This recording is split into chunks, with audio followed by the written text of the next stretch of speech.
महमल, आप कहिएगा, अब किस तरह से सूरत हाल का तज्जिया करती हैं, ख़ासकर ये जो पार्टी है मुस्लिम लीग नून ले लीजिए, ख़ासकर क्योंकि मेजॉरिटी उनकी है, या फिर आप पीपल्स पार्टी को ले लें।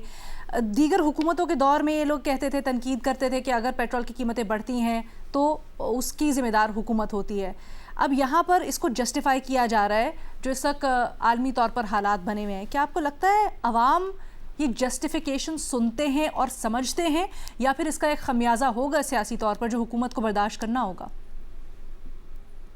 लेकिन पहली चीज तो ये है कि दुनिया भर में एक वॉलेटाइल सिचुएशन है, क्योंकि जिस तरीके से ये जंग एक अनप्रोवोक्ड वॉर जो है वो चल रही है, और कोई समझ नहीं आ रही कि ये ख़त्म भी होगी और कब ख़त्म होगी। क्योंकि जिस तरीके से अमेरिका भी अपने मरीन जो है वो उनको मूव करा रहा है, और अभी तक तो हम देख रहे हैं कि 17वें दिन भी ये जंग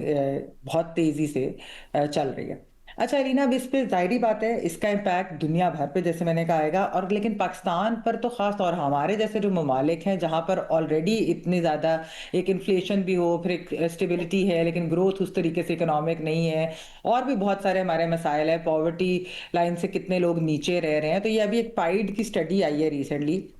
जिसके अंदर एक्चुअली ये बताया गया कि कितना बड़ा रिस्क है ये पाकिस्तान के लिए अगर ये जंग चंद कुछ अरसा और चलती है। उसके अंदर जो है आपके एक्सटर्नल अकाउंट्स किस तरीके से मुतासर होते हैं, आपकी इन्फ्लेशन जो है वो किस तेज़ी से बढ़ेगी, उसके अलावा जो है आपके इकोनॉमिक स्टेबिलिटी को कितना ज़्यादा जो है वो नुकसान पहुंचेगा। अभी तो ये कहा जा रहा है ना कि हुकूमत ने, क्योंकि जो तेल की कीमतें नहीं जब बढ़ाई अभी रिसेंटली, तो उससे जो 23 बिलियन का फ़ायदा हुआ है वो एक तरह से सब्सिडी है सबके लिए, वो एक जनरल सब्सिडी आप उसे कह लें कि वो उसका फ़ायदा अमीर गरीब सबको होता है। लेकिन कल मैं सुन रही थी हफीज़ पाशा साहब को शहजाद इकबाल के प्रोग्राम में,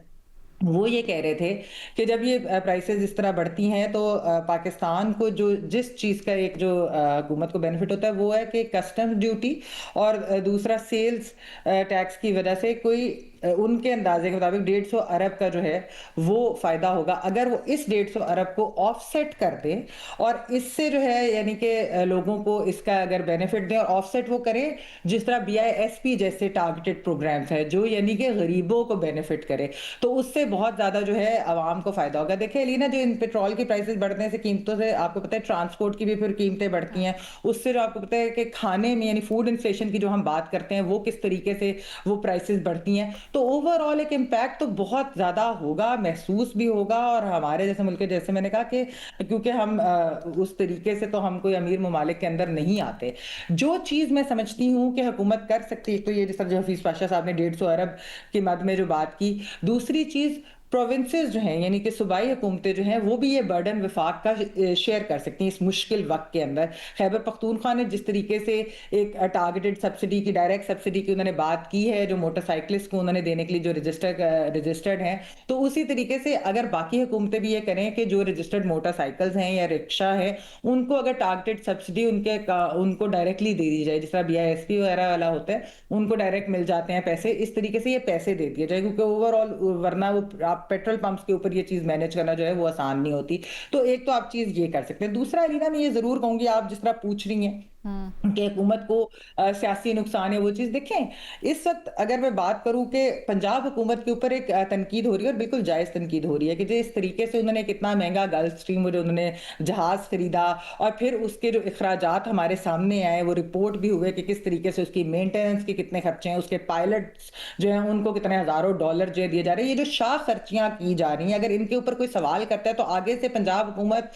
धमका रही है कि पंजाब डेफेमेशन लॉ का इस्तेमाल होगा उन लोगों के खिलाफ जिस तरह की कोई बात करें। तो ये मेरे ख्याल में ये बिल्कुल नहीं होना चाहिए। एक तो आप सारी हुकूमतों को अपनी शाह खर्चियां रोकनी चाहिए, ऑस्टेरिटी मेजर्स की बातें हो रही हैं, ले भी रहे हैं, लेकिन ये आप लोगों को धमका नहीं सकते। आप पे अगर कोई सवाल करता है और कोई जायज़ सवाल करता है तो आप उनका जवाब दें, बजाय इसके कि आप उनको इस तरीके की धमकियां लगाएं। और दूसरा ये कि अपने अखराजात भी कंट्रोल करें। पाकिस्तान जैसे मुल्क के अंदर इस तरह की शाह खर्चियां वैसे नॉर्मल हालात में भी नहीं होनी चाहिए थी, और अब तो इस वक्त हम एक ग्लोबल जो है उसके अंदर एक बहरान है, तवानाई का, हर चीज का हम शिकार है। तो उसके अंदर तो वैसे ही इन चीजों को जो है इसके ऊपर नजरसानी करने नजर की देख, सख्त जरूरत है तमाम हुकूमत। ठीक है।